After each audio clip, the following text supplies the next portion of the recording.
Creative Babble.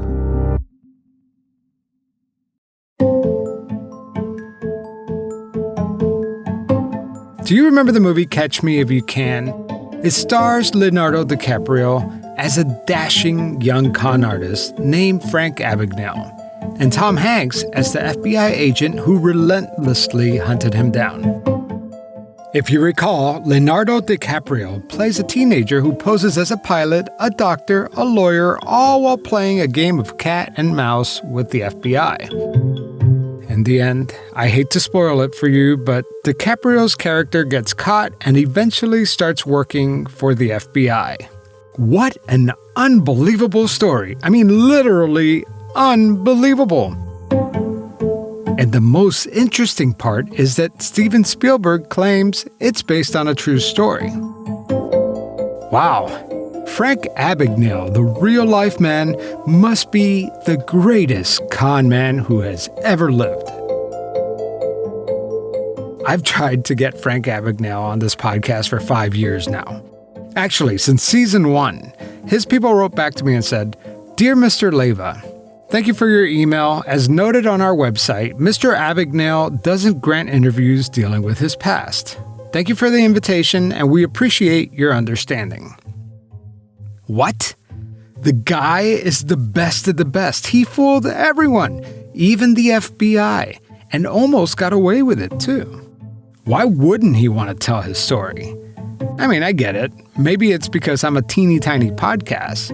But he stopped talking about his past and his life story? I mean, not even to promote his book? Something just didn't add up. Today, almost 58 years after his first caper, Abagnale still gets booked to speak at conferences and events. They book him because his story is so fascinating. Yet these days, Frank Abagnale barely mentions his past. But occasionally, Frank Abagnale indulges us with a rare interview talking about his wild adventures. Here's a 1977 clip from NBC's Today Show with Tom Brokaw. And you became an airline pilot, which is not an easy thing to do because most people who become airline pilots are required in some fashion to be able to fly an airplane, which you couldn't do. No. The airline pilot role I used for about 2 years as a means of getting around the country. You know, there has to be a little voice in Tom Brokaw's head asking, can a teenager really pose as a pilot, a doctor, a lawyer, and actually get away with it? And when you were in the cockpit, didn't those expert pilots recognize you as a phony of some kind or another? No, because I learned all of the terminology, and the more I flew on the plane, the more I learned about the cockpit and the functions, and of course I did a great deal of studying to pick up the terminology and technology and so forth. Behind you is a scene of Dr. Frank Abagnale. You were a pediatrician for a time. Right. I was in Atlanta, Georgia, where I kind of accidentally fell in that. I moved into an apartment complex and said that I was a doctor. Come on, Tom. When is your journalistic curiosity going to kick in? Where are your follow-up questions? Why aren't you demanding proof and facts? Perhaps this journalistic instinct and natural skepticism got blinded by all the flashing lights of a good story. Even 60 Minutes aired Frank Abagnale's story without even questioning it. You're one of the greatest con men of all time. You're the daddy of them all. What does it take to be a good con man? You know, I have to smile because people always say you're the greatest con man or the greatest confidence man. You know, I was a 16-year-old boy who ran away from home and ended up on the streets of New York City and said, okay, how... Frank Abagnale told 60 Minutes Australia that he wasn't playing dress-up. He managed to steal a lot of cash along the way. How am I going to survive? So I started writing checks, and I found it very easy to go in and cash checks. $2.5 million worth of checks. $2.5 million. He claims he cashed $2.5 million in bad checks during the period from 1964 to 1969. $2.5 million. That's worth almost $20 million today when you account for inflation. Wow, that is a lot of money, but 60 Minutes didn't even challenge him. So if a reputable news source aired it, it must be true, right? Again, unbelievable. Frank Abagnale not only claims he posed as a Pan Am pilot and was hired as a doctor, and he also took the bar exam, passed it, and became an assistant state attorney. He even says he taught 2 semesters at Brigham Young University. And none of this fazed the media. He told 60 Minutes, My conscience started to bother me. You can't have a conscience and be a con man as well, No, can you you? can't have a conscience and be a con man. And I always believed, had I been a little older, say I started doing that at 21 to 26, I wouldn't have done half the things because I would have rationalized and said, you'll never get away with that. No one will believe you're a doctor or you're a pilot, or I would have probably never done it. But because I was a kid, I had this kid's imagination that I can do anything, I can get away with anything, or at least I'm willing to try it, and had no fear of consequences. So in my case, it wasn't that I was brilliant or that I was a genius. I think it was more about the fact that I was very young, and I looked at it through the eyes of a kid than the eyes of an adult. It was the naivety of youth. Right, yes. A good excuse. Yeah. or perhaps it was a kid's active imagination. What if I told you that 90% of Frank Abagnale's claims are almost totally made up? Yeah, that's right. The greatest con man in the world never actually did the crimes he claims he did. Maybe the greatest hoax was us believing his story was even true in the first place. You were fooled, I was fooled, 60 Minutes was fooled, Tom Brokaw was fooled, so was Phil Donahue and PBS. Everyone believed Frank Abagnale's story, not because we're gullible, but because we wanted it to be real. I mean, it's such a fantastic story. How could it not be true? And who would make this stuff up? But think about it for a second, just a second. He passed the bar exam without going to law school. He worked as a doctor. He flew the world as a pilot. Come on. How can anybody believe this stuff? But that didn't matter. FBI! Because Steven Spielberg, this generation's greatest director, turned Frank Abagnale's life into a movie FBI! And forever crystallized the con man's mythology. Abagnale's life story was even turned into a freaking Broadway musical.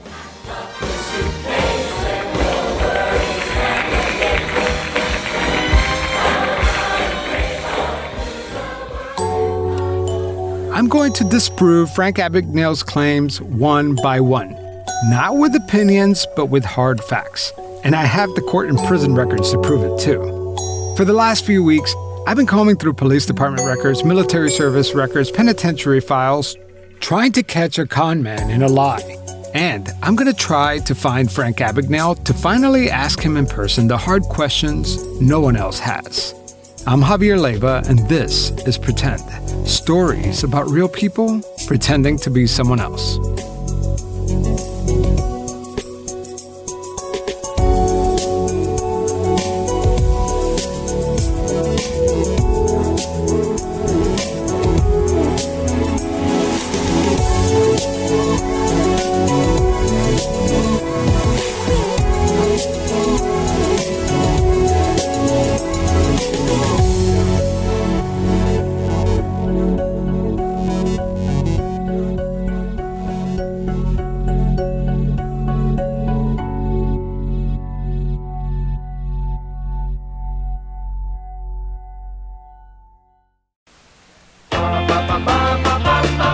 Ladies and gentlemen, from New York City, Joe Garagiola!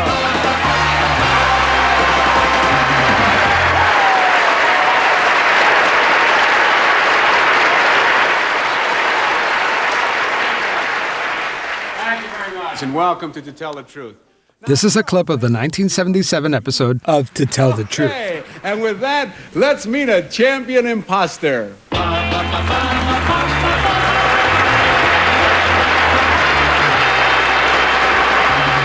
Number one, what is your name, please? My name is Frank William Abagnale. Number two.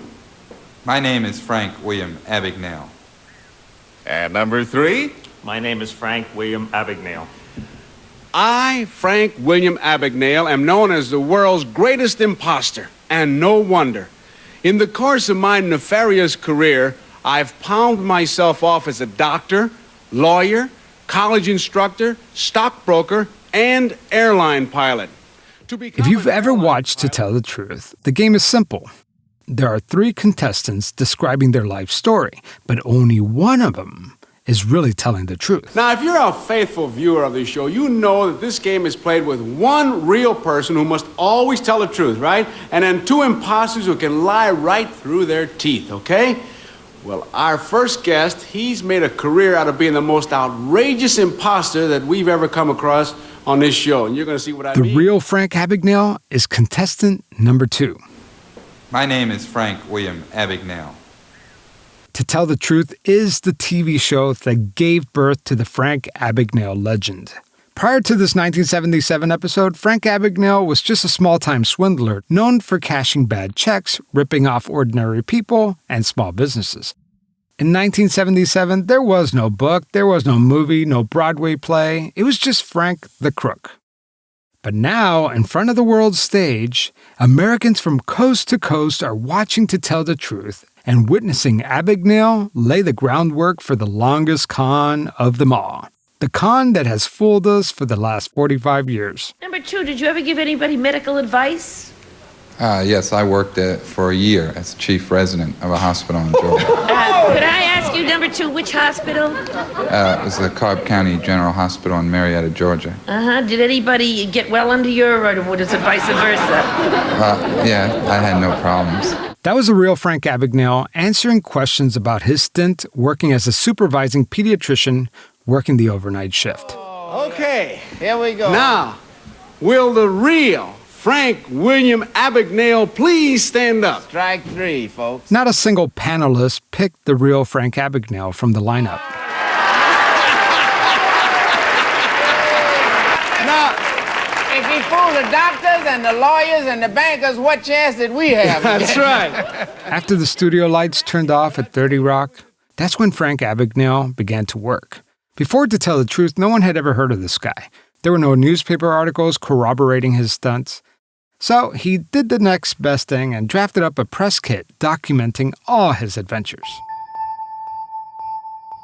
You know, several people have tried to challenge Frank Abagnale throughout his life, but one man in particular had the courage to put it all together, and his name is Alan Logan. Alan is one of the few researchers who have called Abagnale's claims into question. Actually, there is no question. Alan Logan has unearthed cold, hard facts that are indisputable. I want to thank Alan Logan for helping me with this series. Alan wrote an expose on Frank Abagnale titled The Greatest Hoax on Earth, Catching Truth While You Can. With the help of Alan Logan and my fact-checker Kate Gallagher, I've been able to request government documents corroborating Alan's research and disproving almost all of Abagnale's wild tales. It's here in black and white, folks. Frank Abagnale sold us a bag of goods. There's no way I could tell the story in just one episode. Throughout this multi-part series, you will hear from real people who had the misfortune of having Frank Abagnale in their lives. The truth is, he really is a con man, just not the one you think he is. Instead of this Robin Hood figure stealing from big corporations, he's more of a huckster who is accused of stealing from families and small businesses who never had much in the first place. You're going to hear from some of these folks, and I'm personally going to hunt down Frank Abagnale. If he doesn't want to come talk to me, well, I'm going to go talk to him. A real life catch me if you can, if you will. Except this time, someone is really chasing him. And that someone is me. Today I'm going to try to approach Frank Abagnale and let's see if I can get him. And I got him too. Hey, Mr. Abagnale, I'm doing a podcast covering the event. You don't want to miss the last episode. For 6 years, you evaded the FBI, pretending to be a pilot, a doctor, a professor. But how were you able to do that if you were sitting in prison the whole time? When we come back, we're going to hear more of Frank Abagnale's stories, right from the horse's mouth. In order to truly appreciate how big of a hoax this truly is, you first have to listen to Frank Abagnale's most blatant stories for yourself. Shortly after his appearance on To Tell the Truth, Abagnale was booked on The Tonight Show with Johnny Carson.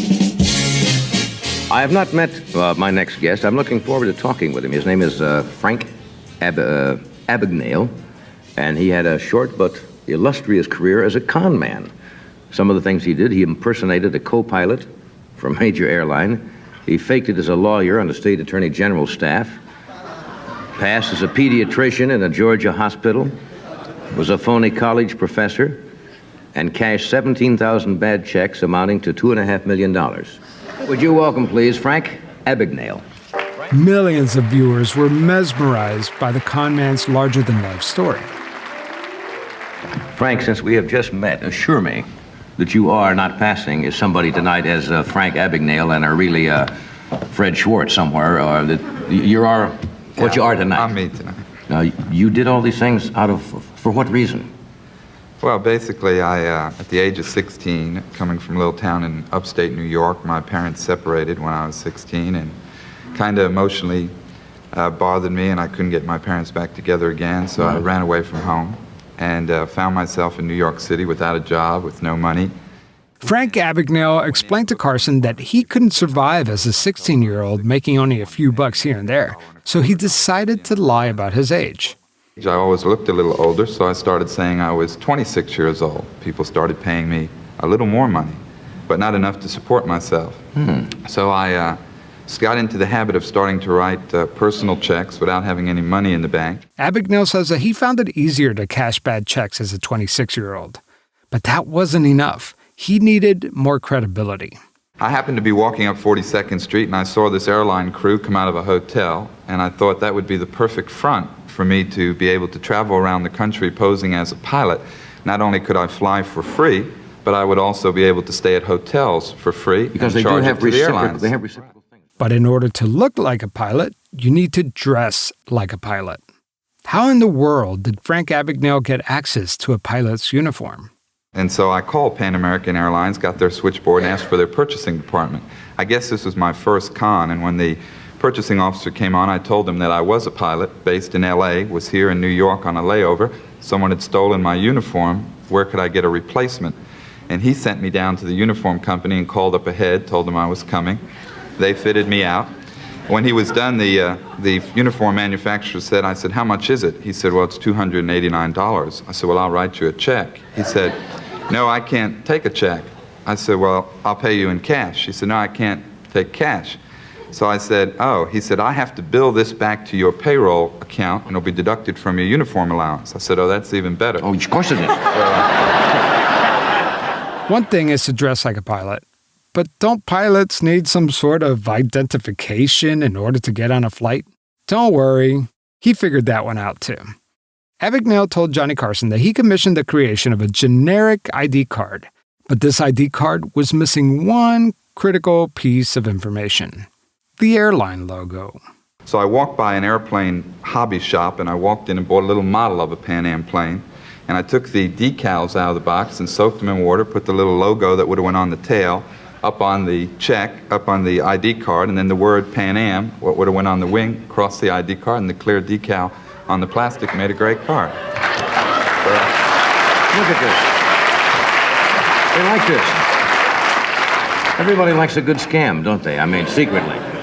And you traveled to some 82 countries. Flew some 3 million miles. Always rode in the cockpit, in the jump seat as a non-revenue pilot. Always rode on every one but Pan Am, so that no one would ask me, where are you based, and so forth. Didn't any of the pilots say, hey, what do you think of the new low-RAN system or the DME or... Well, when I first started, I was in LaGuardia Airport sitting in a restaurant, and I'd only had the uniform a couple of days, and a TWA pilot walked in and said, how you doing? Said hello, and he said, what kind of equipment are you on?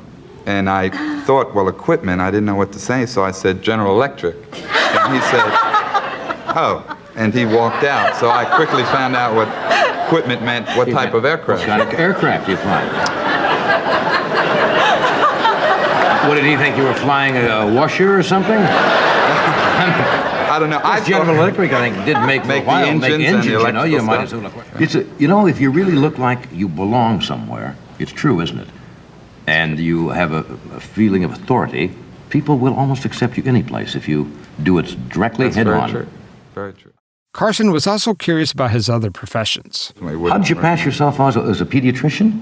Now, that's kind of tricky because, I mean, that's technical and Well, as the pediatrician, probably, it was really ended up being the most easiest, which should have been the most difficult. I supervised 7 interns on the midnight to 8 shift. Have you had any medical training? No medical training. And I don't like the sight of blood. And when I would be called to the emergency room, I'd walk in, there'd be 2 or 3 interns there, and I'd be called down, and I'd walk in, and I'd say, "What's the problem?" And they'd say, "Doctor, we have a severe incardio here with I didn't know if the guy broke his leg, had a heart attack. So I would say, "Well, Dr. Carter, what do you think?" "Well, doctor, I would like to administer 30 cc's of this." "Dr. John, I concur." "Dr. Jane, I concur." "Gentlemen, have at it." And out I would go. Well, I became one of the most respected residents because I was the only one that ever allowed them to do anything without interference. Crazy story. We're talking with Frank Abagnale, I believe. I find this absolutely mind-boggling. It says on the card here, you also faked it as a lawyer on a state attorney general staff. Can you talk about that? And I went down and presented some credentials to take the bar in Louisiana. And I studied for it for about 3 or 4 months, took it 3 times. The 3rd time I passed it, legally passed it, and went on work as a corporate lawyer on the attorney general staff, and worked there for almost a year. Yeah. Won a number of cases while I was there. About 5 years ago, Abagnale was a guest on the Jordan Harbinger show. Jordan is a friend of this podcast, and he's also a sponsor of Pretend. So I called him to talk about the interview with Frank Abagnale. You interviewed Frank Abagnale, and that was your first episode. How did you land that interview?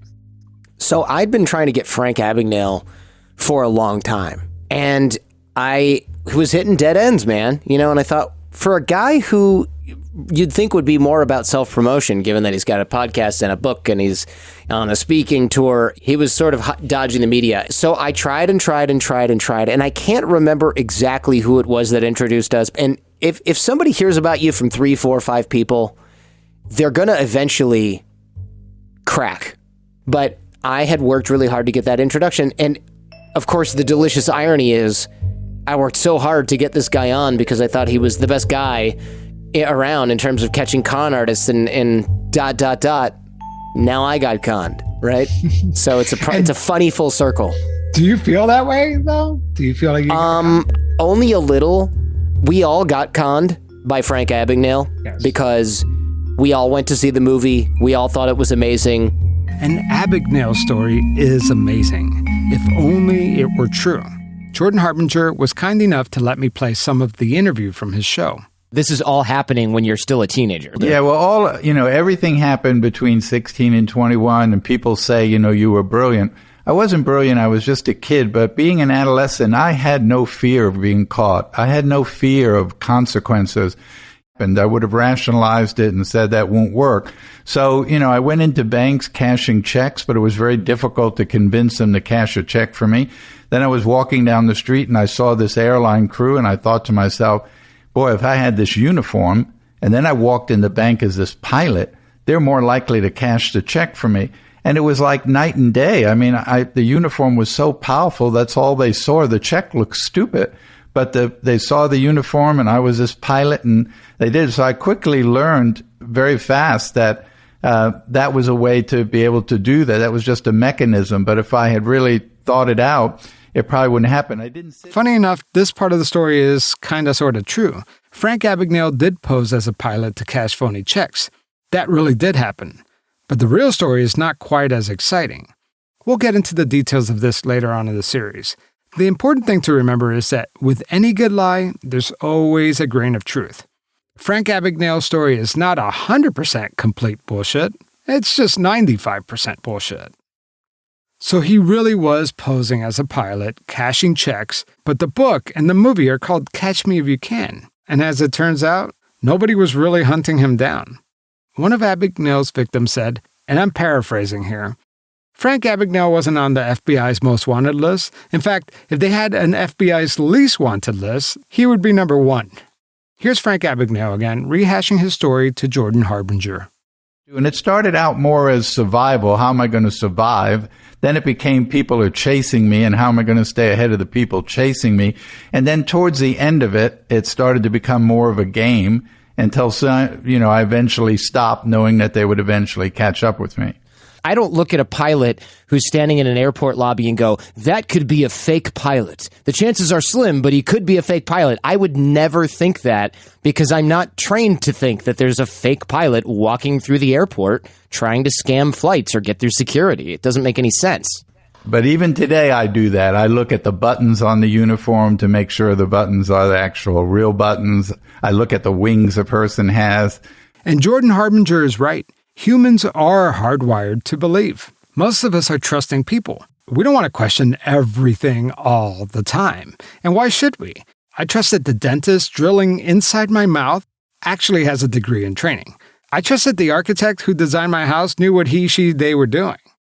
There's just not enough time in the day to fact check everyone around us. And con artists like Frank Abagnale know this. Let's go back to my conversation with Jordan Harbinger. But at the end of the day, I don't have to be like, oh no, I've got to remove episode 1 of the Jordan Harbinger show because it's still a great story. Elements of it may be true. It's still based on a movie. Now the movie's not based on the story. This interview is now based on the movie. That's the only thing that's shifted, right? Now I'm having a guy tell me the plot of a movie that is fiction as opposed to a movie being a non-fictional account of something that happened in his real life. And it was years old by the time that came out. So I don't feel guilty about it. I don't think you should, though. I don't think you should feel guilty because it's not just Jordan Harbinger that got fooled. It's like you said, we all got fooled. And who are you to question all these other media outlets that have kind of confirmed this story? You got not only the media, you got Steven Spielberg. And before that, you had Johnny Carson. I mean, his story has been kind of codified and solidified for decades. And there comes a certain point where, we just kind of accept it. I mean, I'm not saying that, with a little digging, we could have all figured it out. But I'm just saying that it's just been hardened. His lie has become truth, right? Exactly. And you called him out at one point. Oh, Frank Abagnale? Yeah. I don't feel like you were just like accepting everything he told you as true. Like there was something, you called him out on a couple of occasions. There was one thing that I thought didn't make a ton of sense. Here's a clip from the Jordan Harbinger interview. I mean, you must have had some close calls with the cops, with the FBI. I know in the movie there's one that's, I assume, an apocryphal scene where Tom Hanks walks into the hotel room and you pretend that you're the Secret Service and you're there already. Drop it! Relax. You're late, all right? My name's Alan, Barry Allen, United States Secret Service. Your boy just tried to jump out the window. My partner has him in custody. I don't know what you're talking about. I assume that didn't happen, but there has to be some close calls. No, and actually what a lot of people don't know is that actually happened. I thought for sure that that's fake. I mean, you're in this hotel room with fake checks and all paraphernalia and a room service buffet or whatever, and then FBI basically kicks in the door almost, and you're in there. He's got hands in the air, and hold on, you're late. I already got it. He's running out the window. So what Steven Spielberg said is that he had actually scripted that scene. But on the set during the entire making of the film was Joe Shea, who was the FBI agent portrayed by Carl Henry character portrayed by Tom Hanks. And basically, he's asked him to read from his notes. So he read that I walked in the room, I had my gun drawn, I heard someone was in the restroom, I told him to come out. He then identified himself as a Secret Service agent. So Steven Spielberg said, I loved his notes better than I loved my script. So I basically just followed his notes, and that actually did take place just as it did. At the time, Jordan Harbinger bought into the premise that Frank Abagnale's story was real. But even under that assumption, something about this Abagnale guy just didn't sit well with him. Here's my interview with Jordan again. And he said, no, that actually happened. And then he told me essentially the same story. That didn't make any sense to me, but I let it go. And that's why I remember it, because I remember thinking that is for sure something that only ended up in the movie. So when he told me it was actually true, I just really didn't believe that. That was exactly it, actually. Was it? I knew it. Because that part doesn't make sense if you think it just doesn't make sense when you think about it, right? And he says that they actually had to dumb down his story for the movie because it was too good to be true or too unbelievable. Yeah. Like usually it's the other way around. Like the Yeah. movie will dramatize facts. But that just tells you how colorful the story and how it evolves. For the most part, Frank Abagnale is pretty consistent with his stories. He's told them so many times that it almost sounds rehearsed. But on occasion, he can't keep his facts straight. Here's one example. In the movie Catch Me If You Can and on the Jordan Harbinger show, Frank claims that he fooled the FBI when they busted into his hotel room. In the most recent version of the story, instead of running away, Frank told the FBI that he worked as a Secret Service agent and that the suspect was sitting in a police car. But in 1982, his story was just a little different. Just listen. A few days later, phone call from the sheriff's office in McLean, Virginia. We have Abagnale. What? Dulles, Marriott Airport Hotel. Checked in about an hour ago, in his room. There are 2 doors to the room. Both are under surveillance. One leads out to a swimming pool area, the other one to the lobby. And Abagnale, the lights went out about a half hour ago. We assume he's asleep. And then they sit in the window and watch. I always did, and sure enough, I saw the sheriff's deputies, and I knew I had to get out of there. I knew there was only one way to do that. I put on a 3-piece gray pinstripe suit, a maroon tie, left all my belongings below, turned the light on, waited about 3 minutes, then opened the back door and stepped out, slammed the door as casual as I could be. Hey, you, freeze right there. It's all right, gentlemen. Bob Davis, FBI. We already got Abagnale. He's around front. Thank you, sir. And around front they went, and off I went. You heard him. He didn't pose as a Secret Service agent. He was Bob Davis with the FBI. Well, maybe that's a little slip-up. Maybe not. But all those rich details and dialogue from the sheriff's office, I'll tell you what, he is a fantastic storyteller. Abagnale describes himself as a master forger. He claims he was convicted of writing $2.5 million worth of bad checks. That's a lot of bad checks. And Frank Abagnale did cash a lot of bad checks, but in reality, it was mostly for small amounts of money, not $2.5 million. This is another clip from the Jordan Harbinger show.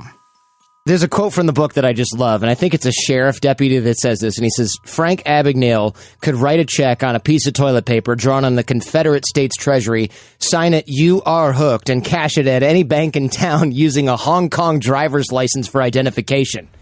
So I could, and I believed I could, and I probably would. I mean, if you looked at the check, you'd have said, you got to be kidding, this is junk.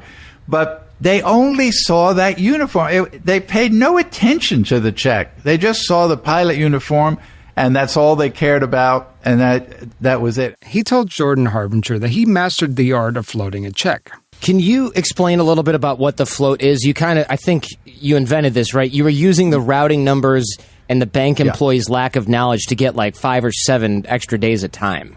Right. No one at the bank knew what these magnetic numbers or Micker numbers were on the bottom of the check. So I went to the library to study it, and I realized that they were basically like a zip code.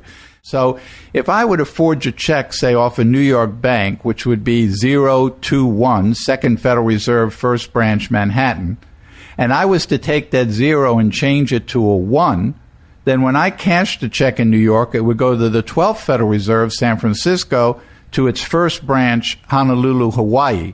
And by the time that check got all the way there, and then that bank in Hawaii said, this is a forged check, stamped it, and returned it all the way back to New York, you had a 2-3 week float.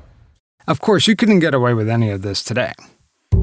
Occam's razor. The simplest explanation is most likely what actually happened.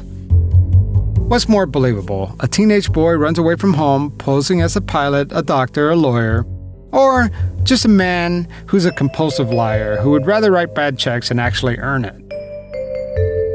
I know, this news must be heartbreaking, especially if you believed his story like I did. When Alan Logan first approached me about the story, I actually dismissed it because I didn't want to believe it was true.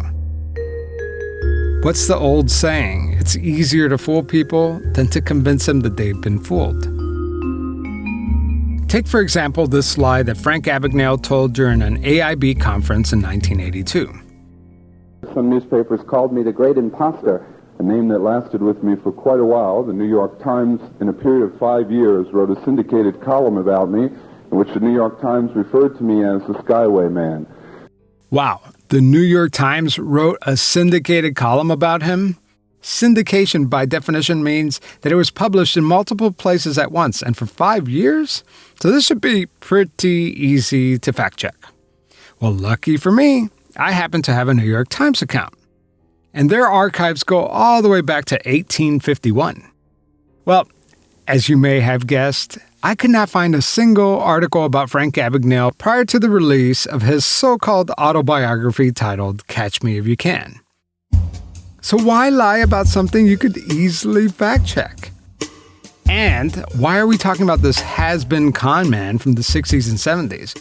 Well, because we're now living in a post-truth era, where a politician can repeat a blatant lie, a lie that anyone can quickly fact-check, and people still believe it. Frank Abagnale is a modern-day pioneer of the big lie, and now politicians all across America wield it like a weapon. And the worst part is, most people don't care about the truth. We only want to hear what we want to hear.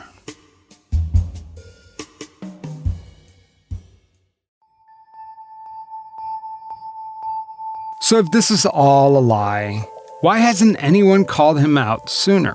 Well, the truth is, throughout his life, several people and journalists have tried to expose the truth, but each time he slithers away.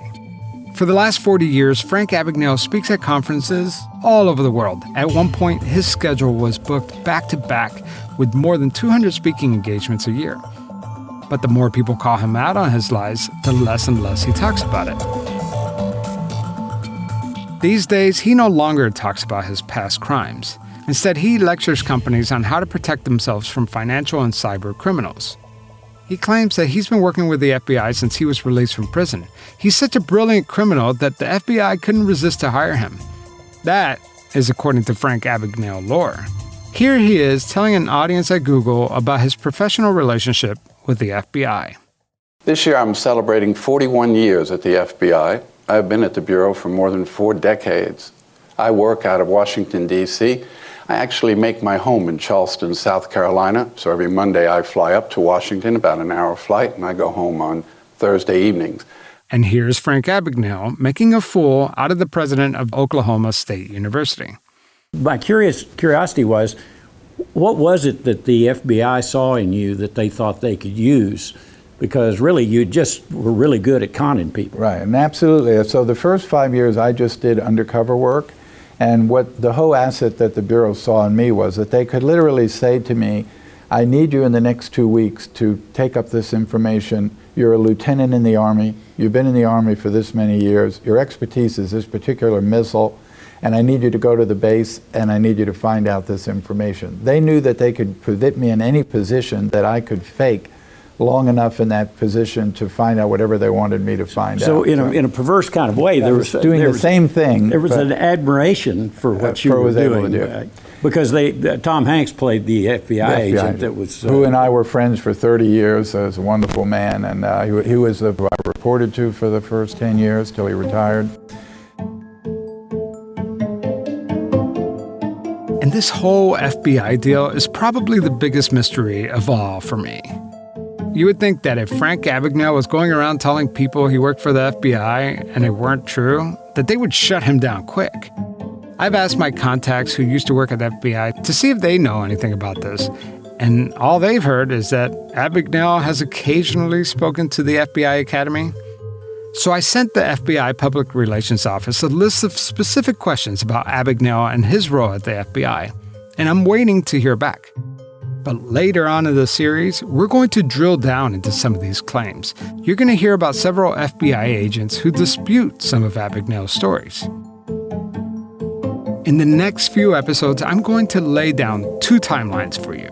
The first is the timeline Frank Abagnale wants you to believe, the one where he dashed around the world surrounded by beautiful flight attendants posing as an airline pilot, where he worked as a doctor, a lawyer, a university professor. And then the second timeline I will present to you is what actually happened.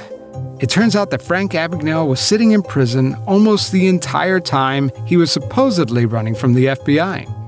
And when he wasn't in prison, he was too busy ripping off ordinary people like you and me. These are the fantastic tales Frank Abagnale doesn't want you to know about. But the real story is even more fascinating than the horseshit we were led to believe. And in the end, his real life story reveals a sad little man who has lived his entire life running mostly from himself. That's next time on Pretend.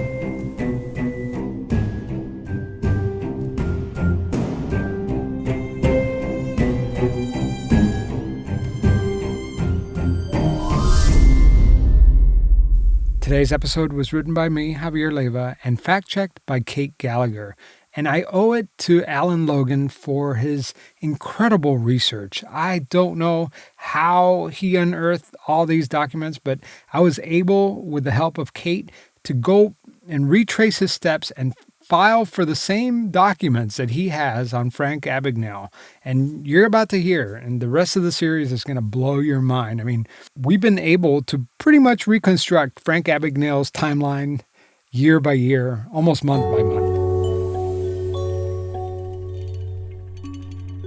But before we go, I want to end the episode with a special treat. You heard Jordan Harbinger earlier in the show, and after I interviewed him, we kind of started talking about his show, and it's pretty incredible. He told me stories about some of his guests, but also about how he was once kidnapped. Okay, now here's my interview with Jordan Harbinger. We have interviewed a lot of fascinating people, but then I just recently discovered that you were kidnapped in Serbia in 2004, and right. I was blown away. I had no idea. Yeah, so this is more like an arrest, but it was a BS arrest. So the cliff notes are, I was working over there. I had a fellowship from the government to live in Serbia, the U.S. government. So that automatically raised a bunch of flags. I was the only person there with this fellowship. I was the first person and the only person in the country, and there was nobody managing it. There was some office with a woman who did a few other things. Serbia already was convinced that I was a spy for various reasons, and I had run-ins with the police because of visa issues and all these other things. And I went to a concert, and there were some state security agents who were high out of their minds driving around harassing people. And they came to harass my friends and I and some women that we were with. And they were starting to say, they didn't know I spoke Serbian, but they were starting to say things like, oh, look at this girl, you know, what, we should take her in the bushes. And it was just clearly a sexual assault situation that was about to happen. So I took off running, thinking they're going to chase me and the women can get away. So I took off. They came after me and they threatened me with a bunch of violence. You know, they were super drugged up, and I ended up going to a safe house with them where they interrogated informants or took informants. It was also a bar. The bartender told me in English not to worry because these guys were idiots, actually, which I thought was funny. But, you know, you're still worried because they were armed idiots, and they were beating up my friend after a while. And I used a lot of rapport generating techniques to try and calm them down. I tried to keep myself calm, mildly successful at doing so, and eventually generated an opportunity to escape. And it was really scary. And it was even scarier in hindsight. I mean, these people had almost certainly killed people before. The scary thing is these are untrained. They were idiots. How did you land the Billy McFarland interview? Yeah, so this was something that came about, I would say, essentially by surprise. I got a call from a friend of mine who said, hey, I met this guy and I have an opportunity for you. It's the guy from Firefest, manager. And I said, okay, the guy in prison, Billy McFarland? He said, yeah. And he said, do you want to do an interview? And I said, he's allowed to do interviews from prison? That's unusual. I mean, I've heard of it done, but it is unusual. And he said, oh, don't worry. We got this. We got this. Confirmed later that what's actually happening is Billy McFarland is using personal phone time in a prison to call me, even though he's not allowed to do that. He's only allowed to call friends and family. He's not really allowed to be doing any sort of media stuff. And not only is he not using his own prison phone time, he's sort of bartered this phone time with other inmates and using their stuff, but also kind of not really. We got the interview, and then what we found out, it was a great interview, But what we found out afterwards was the prison warden was so angry that he took Billy and put him in solitary confinement for something like 7 months. Wow. Which is not allowed, but they had it with this guy. He probably got more serious punishment from talking to you than for ripping a bunch of people off for the fire festival. For real. Yeah, I mean, he has to pay all that restitution, but he was a guy who just couldn't follow the rules in prison. To listen to the rest of the interview with Jordan Harbinger, go to pretendradio.org/donate. Patreon is where I have early release of episodes, bonus content like this, and you could get free t-shirts and stickers and all sorts of good stuff. So if you want to support the show and you want to hear bonus content and early releases, go to pretendradio.org/donate. It's also a place where you could just chat me up and send me emails. It's great. I love listening from you guys. So if you want to send me an email just to say hi or with a story idea, I reply to every single one of them. So feel free to support the show. Go to pretendradio.org/donate. I will be forever grateful. And to listen to the Jordan Harbinger Show, search Jordan Harbinger wherever you get your podcasts. I'll have a link in the show notes.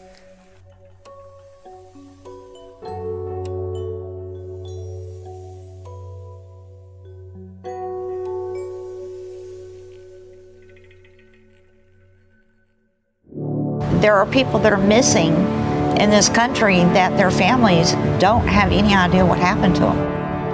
Skeletal remains, unnamed and unclaimed, filed away in boxes, too often forgotten. They didn't have a name for 20 years. No one knew who they were. Now, scientists are cracking the oldest cold cases, teasing clues from the bones in the boxes. Just the satisfaction of being able to unravel something that somebody tried so hard to hide at some point. You know, somebody didn't get away with murder. True crime meets forensic science in What Remains, the new podcast from WREL Studios. For the family, it's everything. This is what they struggled and suffered through for years. He said, "We found your sister," and I was like, whoa. Find and follow What Remains now in your favorite podcast app. Creative Babble.